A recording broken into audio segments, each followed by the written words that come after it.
Hello বন্ধুরা, আমি আমার কিচেন গার্ডেনে এসে গেছি। এই গার্ডেন থেকে আপনাদের গার্ডেন দিয়েছিলাম। আজকে আমি কলার ভিডিও দিচ্ছি। দেখুন, আমি একটা কলার গাছ লাগিয়েছিলাম, কি সুন্দর কলা হয়েছে গাছে।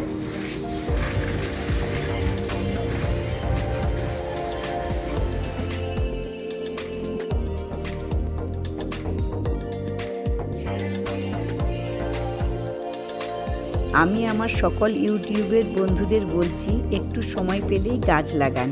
এই কলার গাছটা আমি 7 জুলাই 2023-তে লাগিয়েছিলাম। যারা চাকরি করেন তারা রবিবার কিংবা যে কোনো ছুটির দিনে সময় পেলেই গাছ লাগান। দেখবেন নিজের হাতে গাছ লাগিয়ে ফল ফুল হলে কী যে আনন্দ লাগে, যেটা আজ আমি নিজেই উপলব্ধি করতে পেরেছি। আমি একজন হাউসওয়াইফ, বাড়ির সমস্ত কাজ করেও অতিরিক্ত সময় আমি আমার গাছের পেছনে সময় দিই। আমি আমার আজকের আনন্দটা সবার মধ্যে শেয়ার করে ভীষণ খুশি হলাম। আপনারা সবাই খুব খুব ভালো থাকবেন। আজকের মতো বিদায় নিলাম। নমস্কার।